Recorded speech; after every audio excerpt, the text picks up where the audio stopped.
Армысыздар көрермен, бүгін бізде қонақта Қазақстанның еңбек сіңірген қайраткері, ғалым, эссеист, филология ғылымдарының кандидаты біздің жерлесіміз Мақсат Тәжмұрат. Студиямызға қош келдіңіз, ағай. Жалпы сахнада телебағдарламалардың ішін қарайтын болсақ, олардың берілу форматы өзгеріп кеткен сияқты соңғы уақыттары. Тіпті арзандап кетті деп айтсақ та болады. Олардың бір сылтауы ма немесе басқа ма, көрерменнің сұранысы сондай деп айтады. Жалпылама айтқанда сол көрерменге жауап жібереді деп айтсақ та болады. Енді бұны біз өзгерте аламыз ба? Өзгерту өте қиын, себебі не 30 жыл ба, тәуелсіздік алғалы 35 жыл болды ма? Сол бізде еркін нарықта ғой мәдениет өнер деген. Үкімет тікелей араласпайды. Оған хақысы жоқ біздің мәдениет саясатымыз бойынша. Ал енді сондықтан тікелей жекіріп, ақырып немесе былай жаса, ананы шығар, мынаны шығарма деп айта алмайды. Бұл демократияның жалпы қағидаттарына, біздің еліміз қабылдаған демократияның жалпы қағидаттарына қайшы нәрсе. Бірақ дегенмен еркін нарыққа ықпал етуге болады. Себебі мемлекет регулятор. Қай салада болмасын, ол реттеуші, үйлестіруші рөлін қазіргі мәдениет министрлігі осы тұрғыдан жұмыс істеп келе жатыр. Бірақ 30 жыл бұрын еркін нарыққа жіберіліп қойылғаннан кейін қазіргі сөз бар ғой, шегірткелер дейтін аты аңыз ғой. Шегірткелер шырылдауын мінекей 30 жыл бойы өдетіп келе жатыр. Бұл қай жерге апарып соғатын белгісіз. Бірақ жаңа айтып отқан халықтың сұранысы бар дейді, телевидение, радионың айтатыны. Тыңдайды, көреді. Сондықтан біз сол оқырмандардың ыңғайына қарай жығыламыз, көрермендердің дейді. Бұл енді бұлардікі де былай қарағанда нарықтың заңы бойынша әрекет етіп отыр. Сұраныс қандай болады, ұсыныс сондай болады. Бірақ енді бұрын Совет үкіметі дегенден мысалы келтірейін енді. Мен шет жағасын көре қалдық қой біз. Ол туралы қазір енді әртүрлі әңгімелер айтылады Совет үкіметі жөнінде. Даттайтын да материалдар, сөздер бар, қаралайтын да сөздер бар. Бірақ осыны екеуінің тең ортасына алуға болады деп ойлаймын. Оның плюсы да болды, минусы да болды. Плюстерінің біреуі үлкен сахнаға шығатын өнерпаздарды үлкен електен өткізіп отырды. Яғни ол кездегі стандарт бойынша қабылданған мәдени саясат бойынша ауылдық деңгейдегі әнші, енді өздерінше көркем өнерпаздар болып жүргендер, мәселен, сайқымазақтар, олар еш уақытта ауданның сахнасына шыға алмайтын. Ол ауылдың деңгейінде тамада асаба болады, әндерін айтады деген сияқты. Іріктеу. Шықса да ең ішіндегі таланттылардың қабілеттілерін ғана алып аудан сахнаға шығарады. Өз кезегінде аудандық, облыстық сахнаға да сол кез келген шықпайды, ауданда өнер көрсетіп жүргендердің солардың белгілі бір іріктелген, сатыланған, сұрыпталғанда адамдар шығатын. Облыстан да сөйтіп республикалық үлкен сахнаға сөйтіп шығатын. Әрі қарай бүкіл одақтық сахнаға солай. Сөйтіп тек қана республикалық облыстан бастап республикалық үлкен сахналарға тек қана нағыз қабілет деген, шын өнерпаз деген адамдар ғана шығатын. Енді еркін нарықтың келуінің осы принцип бұзылды. Енді қазір кімнің мүмкіндігі бар, материалдық мүмкіндігі бар, сосын жаңағы байланыстары бар деген сияқты. Солардың кез келгені әртүрлі қазіргі жоғары технологиялар бойынша жоғары аппарат, жақсы сапалы аппаратуралармен дауыстарын жазғызып шығып кете беретін болды. Материалдық мүмкіндіктері болса болды. Осыдан кейін енді осындай бір неге жағдайға душар болып отырмыз. Бұл жақсы емес, бұл енді бұл әрбірден кейін ол бұрын Совет кезінде осылай арқылы көрерменнің, тыңдарманның талғамын тәрбиелейтін. Яғни біздің құлағымыз, көзіміз тек қана сапалы әндерге, сапалы интермедияларға ғана үйренді. Тамаша сияқты. Немесе бір кәдімгі классикалық эстрада дейді ғой, классикалық эстраданы тыңдадық біз деген. Кімдер Бибігүлдер, Ермек, кімдер Әлібектер, Розалар, Мақпалдар деген сияқты. Классикалық эстрада бұл. Біз сонымен өстік. Қазіргідей жеңіл, ойнақы ғана нелер емес, салмақты, адамның сезіміне тиетін, сондай бір ақылына тиетін әндер болды. Бірақ қазір өкініштісі барлығы кетіп, енді талғамын тамтыратып жатыр.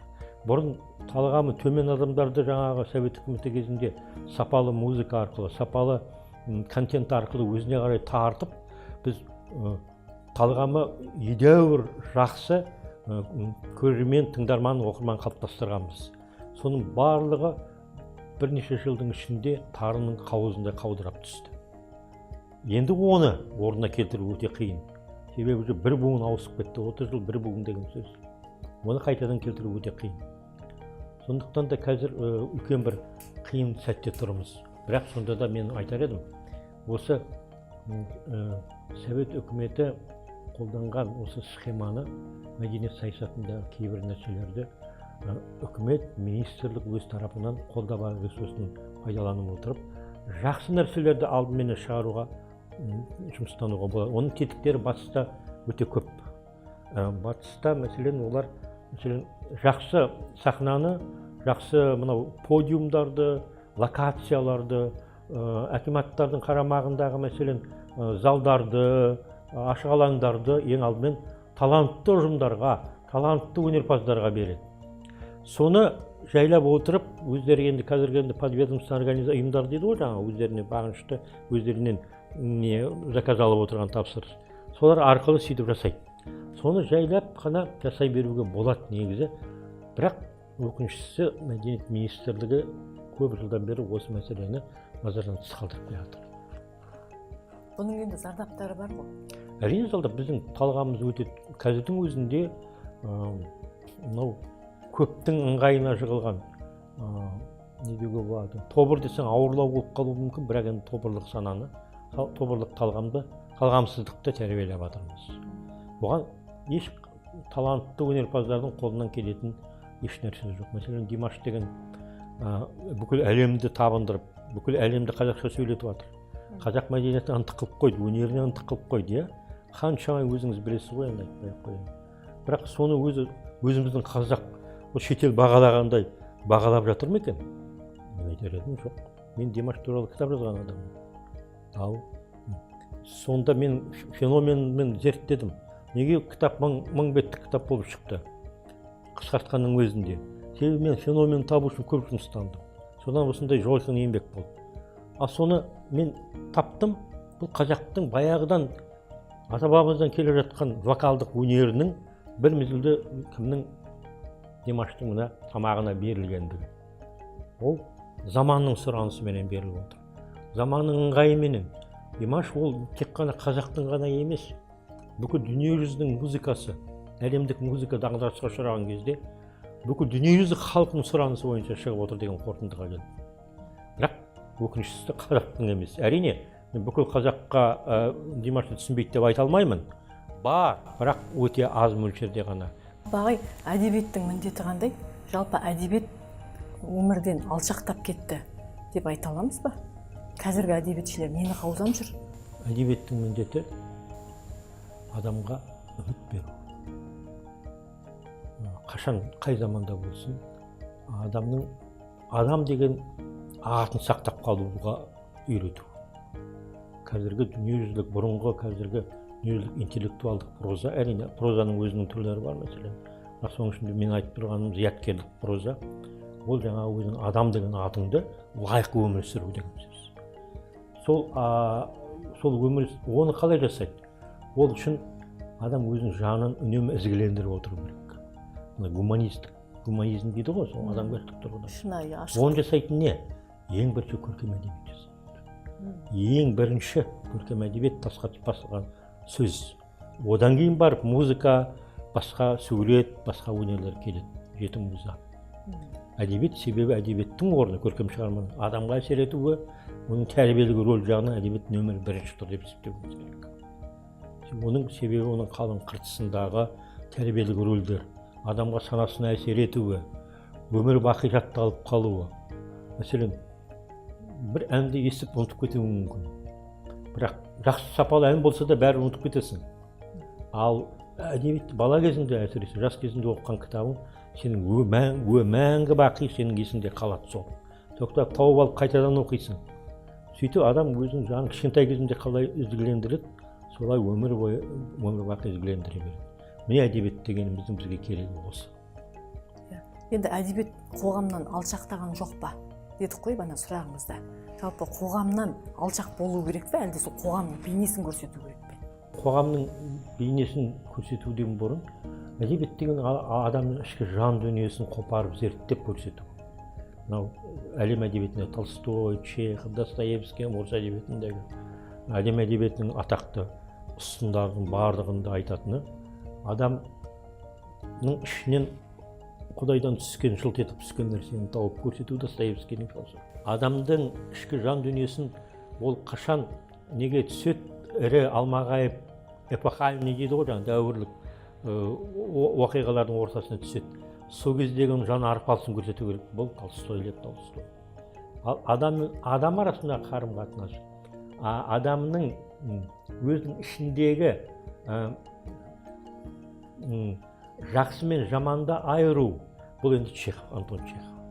Мысалы үшін айтып тұрғаным. Сол сияқты жер Лондонда Теккери, Диккенс, Джойс, неше түрлі Анатолий Франц, әлем әдебиетінің классиктерін айта беруге болады. Бірақ айналып келген кезде адам, айналып келгенде бұл жазушы, бұл шығармалар адамға сенім береді. Әсіресе өмірде әртүрлі жағдай болады, адамның жеке адамның басында. Сол кезде сынып бітпеу.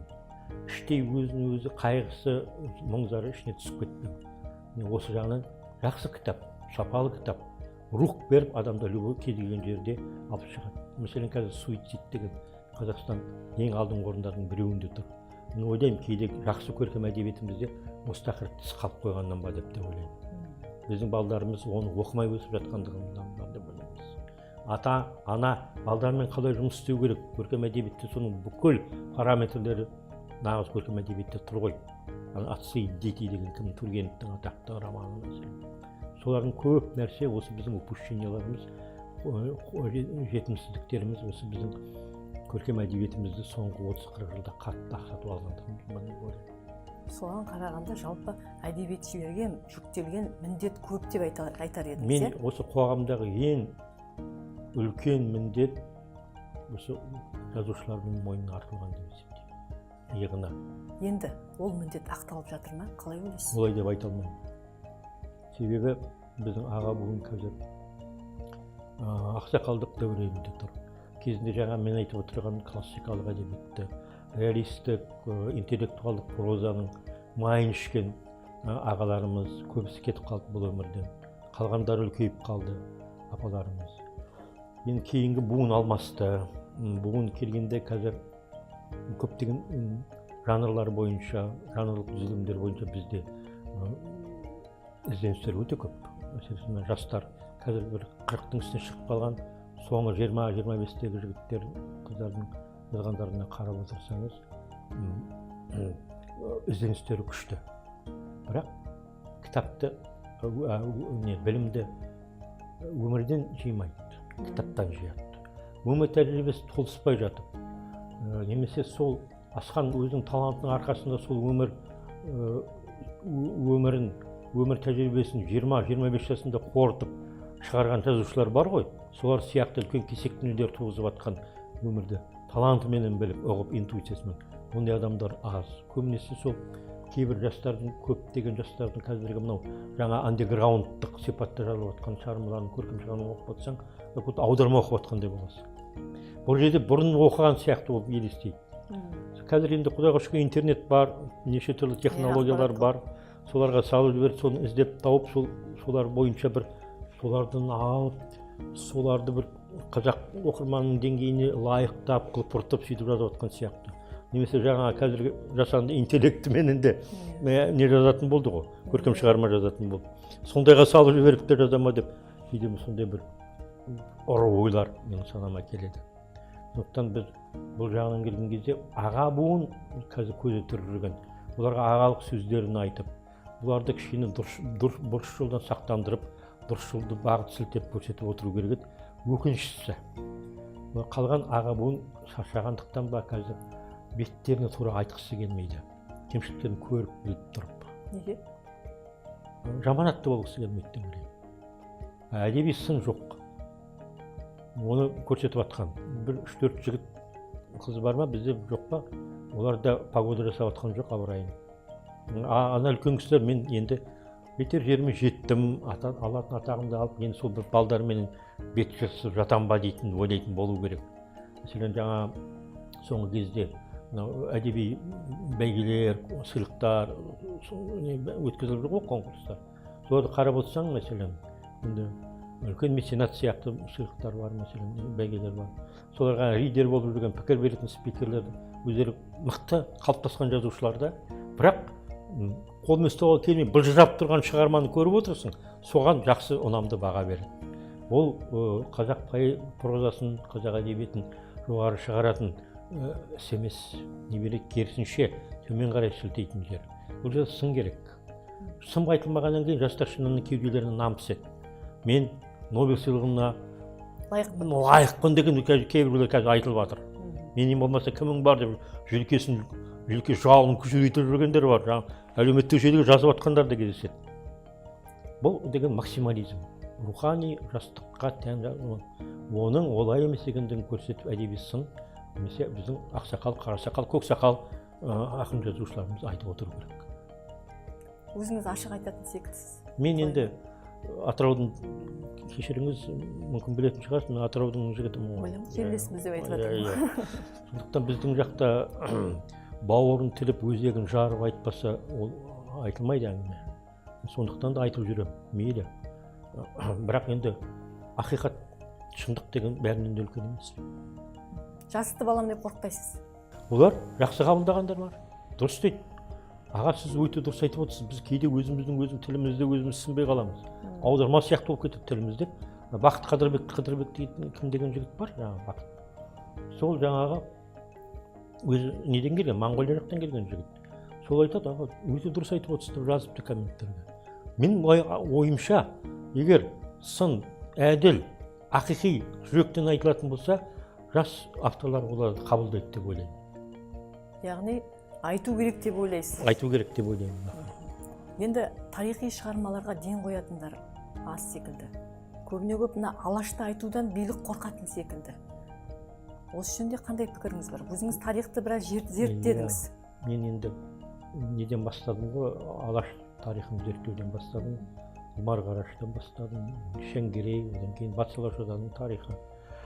Одан кейін де басқа біздің алашшыларымыз, бүгін келгенде де осы Нұғман Манаев деген атамыз, осы жердің тумасы, сол кісінің шығармалар жинағы шыққан, Қыр баласы деген қор шығарған. Солың тұсаукесері болды университетте біздің Халел Досмұхамедов атында. Өте жақсы өтті. Әлі соның ізінде келе жатырмыз. Енді, әрине кедергі дегенде үкімет тарапынан кедергі жоқ. Қоғам тарапынан қолдау бар. Құдайға шүкір, осы жасқамыстай бой тартып, біз бастаған кезде аз едік. Кеше қайтыс болған Ғарекең Ғарифолла Әнес, Аманқос мектеп көзі тірілерден, Шамшиден Керім, Дихан Қамзабекұлы, Бауыржан Омарұлы, біз бастаған кезде осы арысты құрып, біз аз едік. Сөйтіп аз болып, әйтеуір үйтіп-бүйтіп жинадық, қалдымызда ешкім жоқ еді. Бірақ енді қазір қаулап өсіп, жас лек келді. Өте бір архивпен де жұмыс жасай алады, дерек те ала алады, қолдарынан жазу да келеді.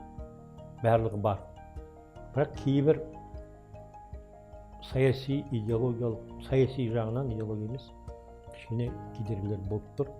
Енді бастап айтып кеттік қой, солтүстіктегі көршіміз қабағын түйіп, жекіріп жіберетін болса, кішкене бұғын құрап қалатын шенеуніктеріміз жоқ емес, соларға қарайлайтын. Бірақ менің үмітім зор. Біз өйтіп зерттей береміз. Қазіргі кедергілерді де жайлап еңсереміз. Кейбір айтылмай жүрген тақырыптар, мәселен, оның ішінде көбінесе айтылмай жүргендері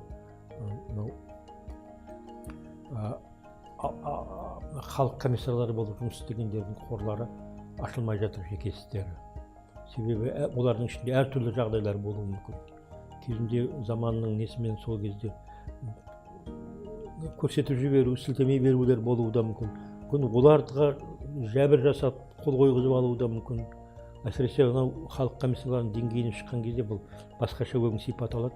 кейбір істер ашылмай жатыр. Сондықтан екіншіден мынау Түркістан легионында болған, шетте анау Германияда қалып кеткен, жауға пенде болғандар, қалып кеткендер бар, қайтып келгендері бар деген сияқты. Солардың істерінен әлде де сол тоқтаңқырап қалып тұрмыз. Әрине қолымыздан ешкім ұрып атқан жоқ, жазба деп. Бірақ ресми түрде саяси ақталып отқан жоқ бұлар. Толық ақталмақ түгіл, жалпы ақталмаған адамдар да бар. Осы жағынан осындай қадау кедергілер бар. Бірақ енді тікелей ананы жазба, мынаны жазба деп айтылып жатқан жоқ. Құдайға шүкір, қазір біз демократия заманында еуропалық батыстық құндылықтарды қабылдап, солармен жұмыс істеп жатырмыз. Отарсыздандыру саясаты бір жағынан жүріп жатыр. Енді ол отарсыздандыру саясаты менен бұрынғы советтік идеологиямен қалып қойғандардың арасында бір бейресми текетірес бар. Отарсыздандыру саясатын жүргізіп отқан шетелдік мүдделі мемлекеттер. Оның аттарын айтпай-ақ қояйын, кім екенін білесіз, өзіміздің ішінде туысқан халықтар да бар, туысқан емес халықтар да бар деген сияқты. Барлығы да біздің мынау советтік қалдықтардың бәрін санамыздан сілкіп тастап, солар сияқты еуропашыл болып кетсек, солар сияқты азияшыл болып кетсек дейді.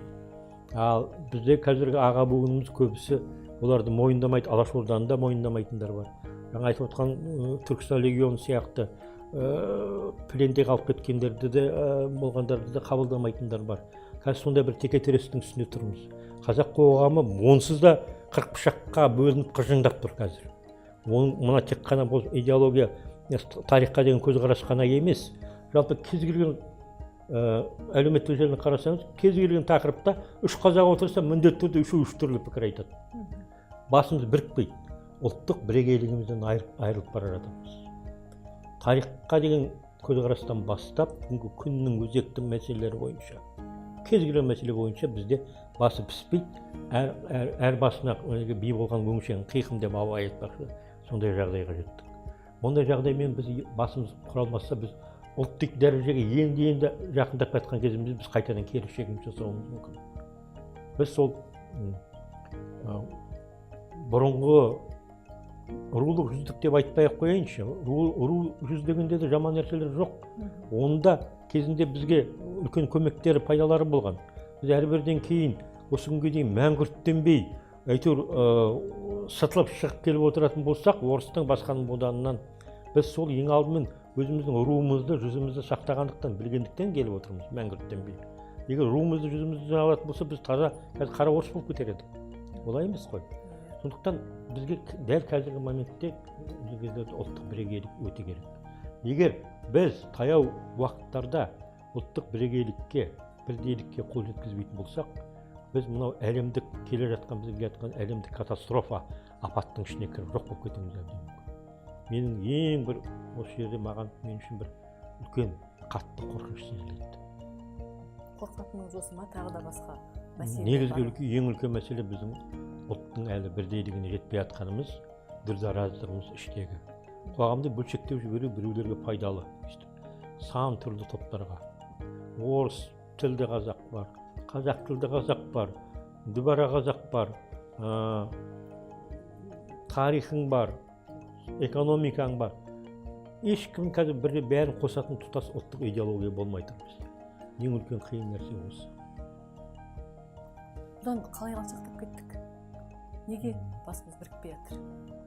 Осыны әртүрлі екі түрлі пікір бар. Біреулер халықтың өзінен, қазақтың өзінен дейді. Жан-жаққа тартып жүр. Баяғыдан өзінің туғанын абай айтып кеткен ғой. Бас-басына өңшей қиқым абайдың өзіне запа берген. Абай жеңілген бұдан көптен, тобырдан. Сол қазақ сол күйінше қалды дейді. Қанымызға сіңген. Қанымызға, абай содан түңілген міне деп. Өтежан ағамыздың жазатыны бар Нұрғали. Екінші тоқ айтады, өзіңнің кемшілігіңді халқыңа, ұлтыңа жаппа дейді. Екінші өрістегі пікірлер. Менің ойымша шындық осы екеуінің арасында. Өзіңнің пікіріңді адам өзіне тәрбиелеу. Халқыңнан көрмеу керек. Енді ол анандай болды екен деп сен сондай болып кеткен жоқсың ғой. Сенен бір кінәрат кеткен. Тәрбиеңнен кетуі мүмкін. Өзіңнен кетуі мүмкін. Санаң жетіңкіремей қалуы мүмкін. Тәрбиең жете алмай мүмкін. Оқуың жете алмай қалуы мүмкін. сен қалай ол сен өзіңнің халқыңнан ұлтыңнан көресің. Екіншіден жаңағы қазақ ондай екен, мұндай екен, о бастан оңбап еді, Абай айтпады, ол да дұрыс емес. Ол қалай болғанда да сенің туған халқың, туған топырағың, туған ұлтың, ол сенің өзіңнің ата-анаң сияқты, сені ешкімнен сұрап алмағансың, саған берілген, сен соның үмбеті болып туғансың. Анау сенің осы топырағың, жерің, халқың, сол сенің шығатын төрің де, кіретін көрің де сол. Оны жамандауға болмайды. Қанша не болса да іште қалатын нәрселер болады, оны айтуға болмайды. Сен өзіңді өзің тәрбиеле, өзіңе жауап бер. Әр адам өзі үшін жауап беретін болса, от міне сонда ғана содан жақсы тұтас ұлт құралар деп айтамын. Ағай, өзіңіз алғашқы тырнақалды өлеңіңізді жазған кезде Қадыр Мырзалының өлеңінің бір жолын ұрлап алған екенсіз. Болған. Сөйтіп Қадекең де бізге жем болған деп айтыпсыз бір естелігіңізде. Өзіңіздің өмірден жем болған кезіңіз болды ма? Өмірде жем болған дегенді кішкене мен тереңірек тарқатып айтайын. Енді жем болған нелер көп қой енді, бірақ оның бір ғана себебі бар деп ойлаймын. Мен өмірде кішкентай кезімнен өзім ұялшақ болдым. Кейін ғана кішкене шамалы ашын қыладым. Бірақ сонда да бір кемшілігімді түзете алмадым. Бұл жөнінде мен дұрыс қарым-қатынас деген шағын эссе жазғам. Сонда айтамын. Бір адамдар болады. Осы сізбен таныстық қой мәселен бүгін, да, Орынкүл, да? Сол Орынкүл сіз оның несіне телефонына түсесіз. Сізге ол хабарласады. Туған күніңізбен құттықтайды, жақсы хабарыңызды көрсе құттықтайды. Сіз де ризасыз, оған да жақсы. Сондай адамдардың санатына қосыла алмағаным әрине өзіме. Дұрыс. То есть мен жақсы қарым-қатынасып танысам, пікірлесем, бір-бірімізге жақсы әсер қалдырамыз, пікір қалыптастырамыз. Бірақ әрі қарай сол таныстықты ұластырып, достыққа айналдыра алмаймыз. Көріп отырсыз ба? Осы қасиет менде жоқ, басқа адамдарда бар. Сондықтан адам дұрыс қарым-қатынас жасау керек өмірде. Мен кейін ғана түсінгенмін. Бірақ енді көп нәрсе уже артта қалды. Егер мен осы өмірлік қағиданы, өмірдің заңын баяғыда ертерек ұғынсам, немесе біреу маған солай деп жас үлкендер айтқан болса, сен айналайын, сен ананы таныстың ба? Ана апаңды, ана ағаңды жоғалтып алма горизонттан. Хабарласып тұр десе, мен оны жасаймын ғой. Ондай адам болған жоқ. Өзім ақыл зерегіммен жете алмадым. Соның зардабынан мен, егер қазір мен соны ұстанған болсам, мен қазіргі шыққан биігімнен де әлдеқайда зау биікте жүрермедім, қайтер едім деп ойлаймын. Қалай пайдасы тиген болар еді? Иә, дұрыс айтасыз. Бұны кейінгі жастарға айтып отырамын, балдарыма да айтып отырамын.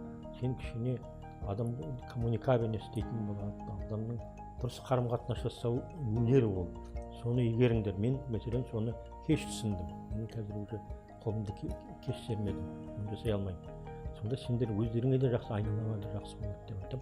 Мен айтайын деп отырғаным, жаңа опық жедің бе дедің бе, жем болдың ба деп отырғаным. Қандай кері әсер болды? Иә, жем болған нәрселерім содан көп нәрседен жем болған сияқты. Әйтпесе маған көмек берушілер қаншама, мен қарап отырсам, мені университетті бітіріп, енді бітірген қылқандай жас жігіт кезімде мені қасыма Социалист Қазақстан білім және еңбек журналына Ақселеу Сейдімбеков деген ағамыз шақырды өзі, мақалаларымды көріп. Одан кейін бір жыл жұмыс жасап, Социалист Қазақстан газетін шақырды. Мұнда Сауытбек Абдрахманов деген ағамыз, Сарбас Ақтаев деген ағамыз кеше 90-ға жетті мәселен. Солар, былай қарасаң, маған қаймана қазақпын. Біреуі Көкшетаудікі, біреуі Шымкенттен, біреуі Жезқазғаннан, былай қарасаң. Мен ешкім емеспін олар үшін. Содан кейін Фариза апай тартты, Фариза апайымыз. Вот сондай адамдардың мен алқауына жас кезімнен ілігіппін. Бірақ мен соларды қазір қарап отырсам, мен соларды дұрыс бағаладым ба? Солар туралы бір рахметімді айттым ба? Солар туралы соларды бір дастарханға шақырып, иықтарына шапан жаптым ба? Немесе бір үлкен мақала жаздым ба? Әйтеуір Сәукең менен Ахаң туралы бірдеңе жазып үлгердім. Фариза апай туралы да жазған жоқпын мәселен. Сарбас ағамыз туралы да жазған жоқпын. Сондай кейде өкініш ішіңді жейді сондай. Жаңа дұрыс қарым-қатынас болмағаннан деп есептеймін. Олар сізбен жуысқысы келеді. Әрине, олар енді жастар үлкен ғой, олар енді үлкен, атақтары зор кісілер. Мен өзім қайыр келмегеннен кейін олар мені қашанғы іздесін дейсіз? Қашанғы іздесін. Оларда да енді жасым кіші, мен баруым керек қой.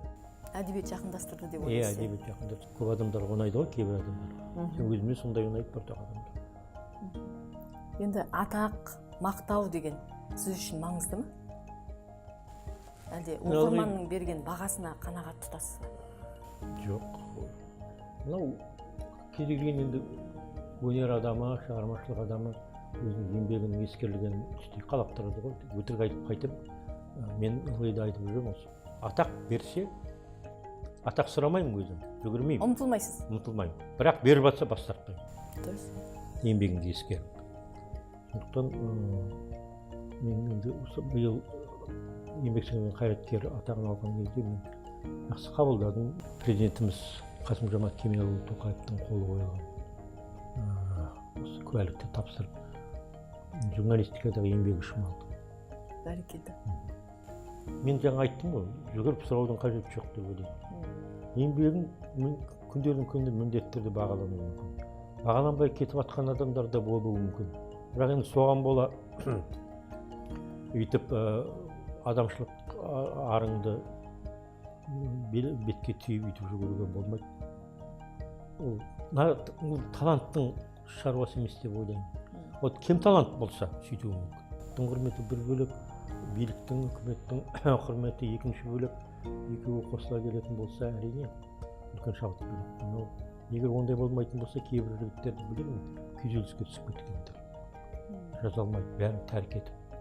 Бұрында болған, қазірде де бар ғой. Енді жақында ғана құрметті қайраткер атағын алып жатсыз. Сізге бір жауапкершілік жүктеді ме? Қандай сезімде болдыңыз? Әрине жауапкершілік жүктейді. Бұл атақты алу бір басқа да оны ұстап тұру керек қой. Әрине. Қайраткер болғаннан кейін ол беріп отырған биліктің де бұл халықтың пікіріне қарап беріп отырған олар сен туралы. Халықтың пікірін олар да мониторинг етіп отырады. Сенің еңбегіңді қарайды деген сияқты. Соңғы жылдары мен енді қамшыны қатты басып келе жатырмын. Жыл сайын болмағанымен 2-3 жылда бір рет кітап шығарып қоямыз.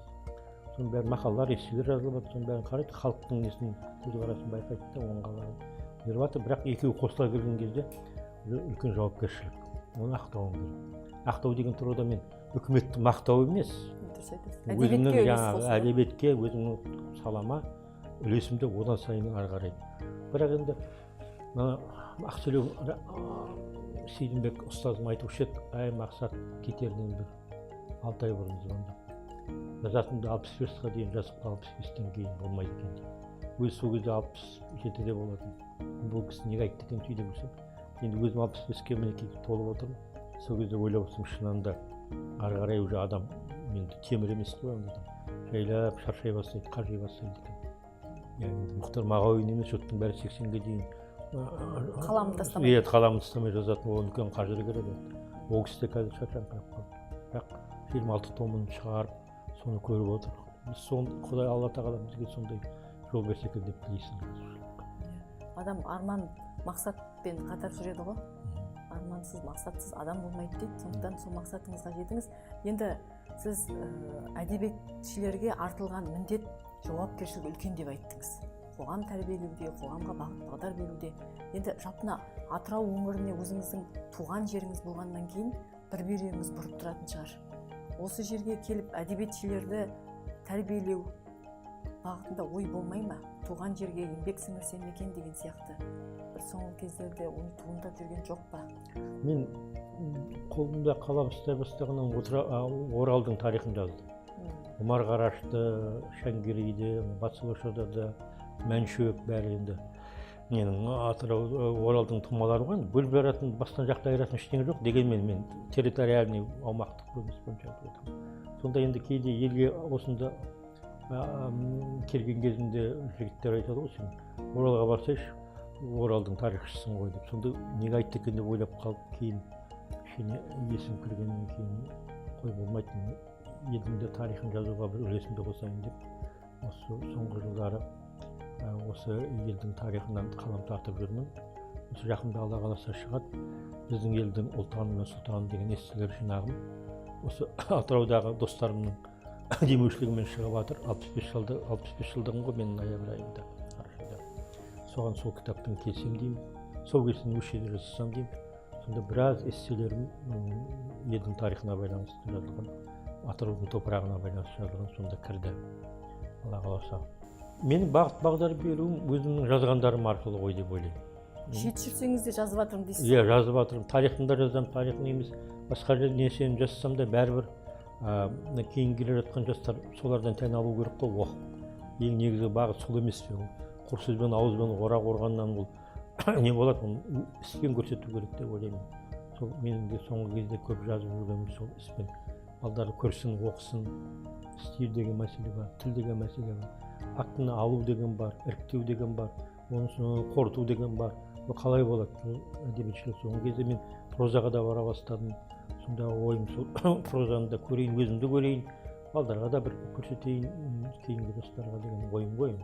Тек құр сынап қоюға болмайды жас жазушылар, прозаиктер. Мынандай жазуға мүмкін жазып көру керек шығар деп, өмірдің өзінен ойып ал деп жазу керек шығар деп, осы жақында былтыр ғой деймін. Былтыр емес, осы көктемде менің алғашқы тырнақалды прозадағы повесім шықты. 11-ші ауылдың Павлик Морозова деген. Оның өмірден 90% өмірден алынған. Осы бас кейіпкерім осы жерде жүр. Қылышбай Сүндетұлы Құлжанов деген азамат, кәсіподақтың бір бастығы. Сол мына жерде өзінің ауылы 11-ші ауыл. Сол 11-ші ауылда ішінде пионер кезінде әкесін ұстатып жібере жаздаған ғой. Кішкентай қалған Морозов сияқты баяғы. Павлик Морозов деген ғой. Папасы неге моншаға жауапты екен. Монша бұзылып қалған, интернеттегі балда құрттап кетіп, биттеп кеткен. Содан кейін бұл аудандық газетке жарқ еткізіп мақала жазып, соның комиссия келіп жиналыс болады. Сөйтсе әкесі жауапты екен жаңағы монша. Содан әйтеуір қоянда бір дені дұрыстап қыз деректі тап болып, наоборот бұны жазалаудың орнына әкесін жұмыстан жоғарылатады, бұған үлкен сыйлық береді, артекке жолдама береді. Сол оқиғаны алып отырып мен енді әрине домысыл оймысыл дейтін болды, жеткізіп айту, қосып айту дегендер болды, бірақ негізінен өмірде болған нәрсенің сүйегінен шығарып жазып, бұл повесім біраз резонанс туғызды. Сондағы жазғаным мен өмірден алып жазыңдар жігіттер, қыздар деймін да. Саусағын суырып, фантастиканы, қиял ғажайып нәрселерге барып қажеті жоқ. Өмірден құрастырып деп. Жүрекке жетпейді. Өзім айналаңда болып жатыр бүкіл өмір. Қоғамнан ал. Иә, қоғамнан. Күнде болып жатыр. Суицид туралы мәселе. Мысалы үшін айтып отқаным ғой. Неге зерттемеске психологиялық проза. Немесе жаңа кешегі Бишімбаевтың ісі мықты роман шығаруға тоже психологиялық проза. Тағы да мен интеллектуалдық прозалардың үлгілерін өмірде болып жатыр. Содан алыңдар, өмірді зерттеңдер деймін ғой. Сол үшін өзім повесім арқылы көрсеткім келді. Енді осы бағыт енді сіздің сұрағыңыз былай осында келіп жұмыс істеу туралы ма? Енді ондай болып жүр ғой ұсыныстар, бірақ мен ойлаймын әдеби орта сол жақта ма? Әдеби ортада да емес, ол жаққа да қарап тұрған жоқ. Бұл мәселені ойластырып ойланып жүрмін. Өйді бір алдыма қойған шығармашылық жоспарларым бар. Жазуымнан айырылып қалам ба деп қорқамын. Неге? Енді жазу деген өзі оңашалану ғой. Ол жаңағы мында келіп мәселен мен Атырауға анда-санда келген кезде рахаттанып жүремін, достарыммен кездесемін, ағайындарыммен жүздесемін, сіздерге келіп әңгімелесемін деген сияқты. Ал бірақ қалған уақытта мен үстелдің басын күзетемін ғой. Ал мына жаққа келетін болсам, үстелдің басын күзету қалып кетуі мүмкін. Елдің ішінде еркелеп көбірек жүріп қалуым мүмкін. Еркетіп қалуым мүмкін. Сөйтіп жазуым қалып кете ме деп кішкене өзім артыма қарайлаймын. Негізгі себеп сол. Бүгін біздің студиямызға келгеніңізге өте қуаныштымыз. Сізді елге келді деп естіген бойда, мінекей өзіңіздің жақсы әңгімеңізді жазып алу деген мақсат тұтып, бүгін міне сәті түсіп, жүздесіп қалып жатырмыз. Рахмет, елге жиі келіп тұрыңыз, жазарыңыз таусылмасын, қаламыңыз мұқалмасын деп айтқымыз келеді. Көп рахмет саған. Аман жүріңіз. Өзіңіздің бір ауыз ойыңыз болса айтсаңыз болады. Еліңізге, халқыңызға, әдебиетшілерге, жастарға өсіп келе жатқан. Мына адам қалай болғанда да өзінің туған топырағынан ажырамау керек. Бұл қай жерге, шетелге барсаң да, немесе басқа қалаларда жүрсең де бәрібір өзің топырағыңнан ажыраған, мынау өкшесі жерден алыстап көтеріліп кеткен анти сияқты ауада ілініп қалатын нәрсе екен. Анау отансыз бақыт жоқ дейді ғой. Бірақ отан жерінде омарта біреу ақ болады. Ол өзіңнің кіндік қанын тамған, шілде суың төгілген туған жер. Туған жерді көзі тірімізде қадірлейік. Сол туған жеріміздің ауасымен тыныстап, топырағын басып жүрген күндерімізге бақтияр болайық деймін. Айтқаныңыз келсін ағайын. Мінекей құрметті көрермен, осымен біздің қонақ хабары тәмам. Амандықта жүздескенше.